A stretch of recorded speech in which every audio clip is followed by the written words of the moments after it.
నమస్తే, నేను ఆదిత్య. జగన్మోహన్ రెడ్డి అధికారం కోల్పోయిన తర్వాత రోజు రోజుకి ఆయన ఇమేజ్ డ్యామేజ్ అవుతున్న క్రమంలో మరి అప్పటి వరకు ఆయనతో ఉన్నటువంటి కొంతమంది రైట్ హ్యాండ్లు, ఆయనకి బాగా కావాల్సిన వాళ్ళు ఇప్పుడు అసలు కనిపించట్లేదు, పట్టించుకున్నట్లు కూడా ఎక్కడా కనిపించట్లేదు. మరి ఈ అంశం గురించి కాస్త క్లుప్తంగా మాట్లాడుకుందాం. ప్రస్తుతానికి మనతో పాటు స్టూడియోలో ఉన్నారు ప్రముఖ political analyst and senior journalist CS Rao గారు. సార్ అడిగి తెలుసుకుందాం. సార్ నమస్కారం. సార్ నమస్తే. జగన్మోహన్ రెడ్డి అధికారంలో ఉన్నప్పుడు ఆయనకి బాగా రైట్ హ్యాండ్లు, లెఫ్ట్ హ్యాండ్లు ఉన్నటువంటి కొంతమంది ఇప్పుడు ఆయన ఇమేజ్ డ్యామేజ్ అవుతున్న తరుణంలో ఎక్కడా కనిపించట్లేదు. మరి ఎక్కడికి వెళ్ళినట్టు వీళ్ళంతా అసలు? ఇప్పుడు జనరల్గా ఏంటంటే జగన్మోహన్ రెడ్డి గారి గొప్పతనం గురించి చెప్తూ ఉంటారు కొంతమంది. ఏంటంటే ఆయన ఎవరిని దగ్గరికి తీస్తే చాలా విశ్వాసపాత్రలుగా ఉంటారు వాళ్ళు. అలాగే వాళ్ళ పట్ల కూడా జగన్మోహన్ రెడ్డి గారు విశ్వాసపాత్రగా ఉంటారని చెప్పేసి ఒక గుడ్ విల్ని క్రియేట్ చేశారు. ఆర్టిఫిషియల్ గుడ్ విల్ని జగన్మోహన్ రెడ్డి గారి మీద. ఆ క్రియేట్ చేసినటువంటి వాళ్ళల్లో ఈ కొంతమంది ఉన్నారు. వాళ్ళు ఇప్పుడు ఎక్కడున్నారో తెలియట్లా. జగన్మోహన్ రెడ్డి గారిని అంత ప్రేమించి అభిమానించే వాళ్ళైతే ఆయన ఇమేజ్ డ్యామేజ్ అవుతున్నప్పుడు ఉండాలి కదా, ఎక్కడ కనపట్ల. వాళ్ళలో ఎవరంటే ధనుంజయ రెడ్డి ఐఏఎస్. జగన్మోహన్ రెడ్డి గారికి కన్ను, చెవి, ముక్కు అన్నీ ఆయనే అధికారంలో ఉన్నప్పుడు. ఆయనే రివ్యూ మీటింగ్లో కూడా పార్టిసిపేట్ చేసేవాడు. రివ్యూ మీటింగ్లో ఏం మాట్లాడాలేదు కూడా జగన్మోహన్ రెడ్డి గారికి ఆయనే డైరెక్షన్ ఇచ్చేవాళ్ళు. ఎవరి గ్రాఫ్ ఏ విధంగా ఉందనేది కూడా జగన్మోహన్ రెడ్డికి ఆయనే ఇస్తే జగన్మోహన్ రెడ్డి గారు ఎమ్మెల్యేల రివ్యూ మీటింగ్లో చదివి వినిపించేవాళ్ళు, మాట్లాడేవాళ్ళు. అన్నీ తానే వ్యవహరించినటువంటి ధనుంజయ రెడ్డి గారు ఇప్పుడు ఏమైపోయారు? ఇంత గందరగోళం జరుగుతుంది. జగన్మోహన్ రెడ్డి గారికి ప్రపంచవ్యాప్తంగా ఇమేజ్ డ్యామేజ్ అవుతుంది. ఆయనకు ఉండేటువంటి ఇమేజ్కి డ్యామేజ్ అవుతుంది. మరి ఇలాంటప్పుడు రావాలి కదా, రిటైర్డ్ ఐఏఎస్ అధికారి ధనుంజయ రెడ్డి బయట రావాలి కదా. ఎక్కడున్నాడు? ఎక్కడికి వెళ్ళాడు? అసలు ఉన్నారా లేదా? ఇంత జరుగుతుంటే ఉన్నారా లేదా? లేదా తెర వెనుక ఏమన్నా చక్రం తిప్పుతున్నారా? ఏమైపోయారు ఈయన అనేది ఒకటి. రెండు, పెద్దిరెడ్డి రామచంద్రారెడ్డి నెంబర్ 2. అంటే జగన్మోహన్ రెడ్డి జైలుకి వెళ్తే ఆ స్థానంలో సీఎం అయ్యే వాళ్ళు ఎవరే అంటే పెద్దిరెడ్డి రామచంద్రారెడ్డిని అప్పట్లో బాగా ప్రచారం జరిగింది. పెద్దిరెడ్డి రామచంద్రారెడ్డి గారి పేరు విపరీతంగా వచ్చింది. అసలు జగన్మోహన్ రెడ్డి గారికి ఎన్నుపోటు పడిచి కూడా ముఖ్యమంత్రి అవుతారనేటువంటి ప్రచారం కూడా అప్పట్లో జరిగింది. అంటే ఆ స్థాయిలో అతని గ్రాఫ్ ఉండేది. పవర్ పాయింట్స్ని మనం తీసుకుంటే జగన్మోహన్ రెడ్డి గారి తర్వాత ఎవరు అనేది అప్పట్లో క్వశ్చన్ వేసుకుంటే కనుక 3-4 పేర్లు వినపడేవి. వాళ్ళలో ఎవరు? ఫస్ట్ పెద్దిరెడ్డి రామచంద్రారెడ్డి గారి పేరు వినిపించేది, విజయసాయిరెడ్డి గారి పేరు వినిపించేది, వైవి సుబ్బారెడ్డి గారి పేరు వినిపించేది. పవర్ పాయింట్స్, ఇవన్నీ కూడా పవర్ పాయింట్స్. ఆ తర్వాత రోజుల్లో ఏమైంది? పవర్ పాయింట్స్ ఒక్కొక్కటి పోవడం మొదలుపెట్టినాయి. లాస్ట్గా ఆ పవర్ పాయింట్ కాస్త భారతిరెడ్డి గారి దగ్గరకు వచ్చి ఆగింది. జగన్మోహన్ రెడ్డి గారు ఒకవేళ ఇన్ కేసు జైలుకి వెళ్తే కనుక ఆయన రాజకీయ వారసత్వాన్ని భారతిరెడ్డి గారికి ఇస్తారనేటువంటి ప్రచారం ఎన్నికల ముందు జరిగింది. 2024 ఎన్నికల ముందు బాగా జరిగింది. సో ఇలాంటి వాళ్ళు ఇప్పుడు ఏమైపోయారు? ఈవెన్ ఇప్పుడు ఎగ్జాంపుల్ చెప్తాను. 2024 ఎన్నికలకు ముందు నిరాధారమైనటువంటి ఆరోపణలతో చంద్రబాబు నాయుడు గారిని రిమాండ్కి పంపించారు. రిమాండ్కి పంపించినప్పుడు ఆయనకి అండగా నిలిచినటువంటి వాళ్ళు క్యాడరు లీడర్లు వీళ్ళందరూ ఉంటారు. కానీ కుటుంబంలో ఉండేటువంటి వాళ్ళు ఎవరెవరు వచ్చారు ఆ రోజున? చంద్రబాబు నాయుడు గారి సతీమణి భువనేశ్వర్ గారు వచ్చారు కదా. తర్వాత కోడలు బ్రాహ్మణి గారు వచ్చారు కదా. సరే, ఎలాగో కుమారుడు వస్తారు.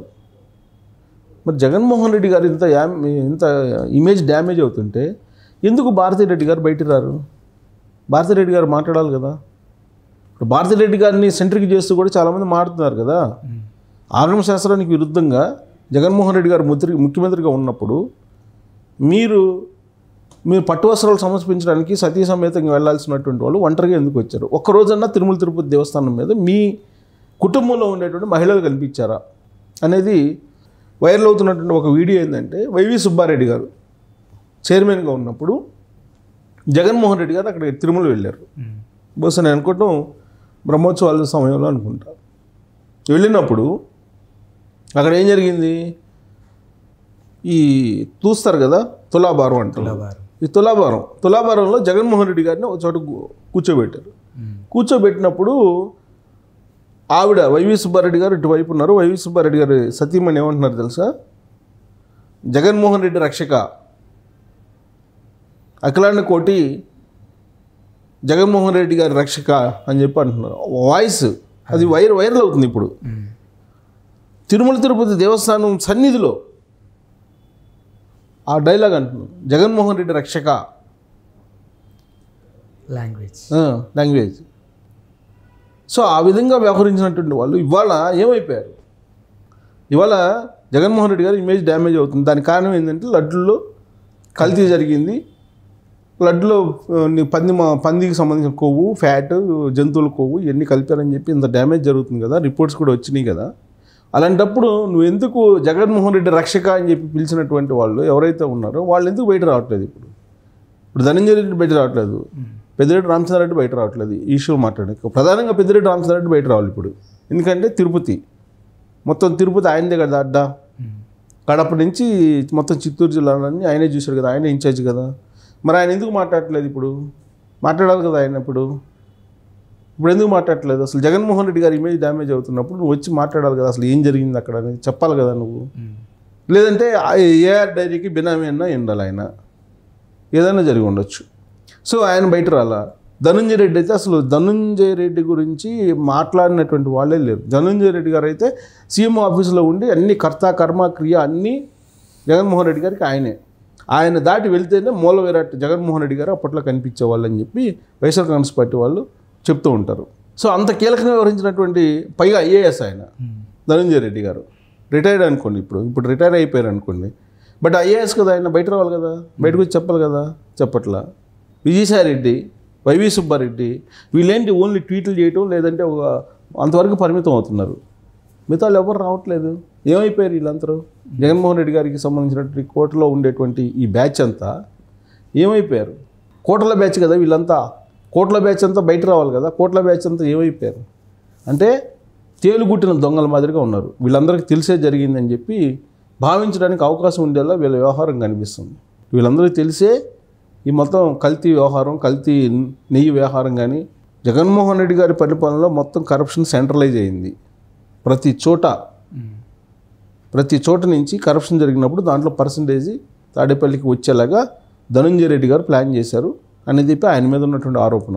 సో వీళ్ళందరూ బయటికి వస్తే కనుక అప్పుడు తెలుస్తుంది ఏంటనేది. జగన్మోహన్ రెడ్డి గారు ఒక్కటే అయిపోయారు. ఇప్పుడు సలహాదారు సజ్జల రామకృష్ణారెడ్డి వెళ్ళిపోయారు. సజ్జల రామకృష్ణారెడ్డి అసలు కనిపించట్లా. ఈ ఇష్యూ వచ్చిన తర్వాత సజ్జల రామకృష్ణారెడ్డి ఇంతకుముందు ఏం చేసేవాళ్ళు, ఏ ఇష్యూ వచ్చినా కానీ ఇమీడియట్గా ప్రెస్ మీట్ పెట్టి మాట్లాడేవాళ్ళు. మరి ఏమైపోయారు సజ్జల రామకృష్ణారెడ్డి? అప్పట్లో సకల శాఖ మంత్రి అని చెప్పి వైఎస్ఆర్ కాంగ్రెస్ పార్టీ వాళ్ళు ముద్దుగా పిలుచుకునేవాళ్ళు. మరి ఆయన ఏమైపోయారు? ఇప్పుడు ఆయన రావాలి కదా, ఆయన వివరించాలి కదా ప్రెస్ మీట్ పెట్టి, రాట్లా. అంటే దాన్ని బట్టి అర్థం ఏంటంటే వీళ్ళందరికీ తెలిసే ఈ అపచారం, ఈ మహాపాపం జరిగింది అని చెప్పి భావించడానికి అవకాశం ఉంది. Thank you.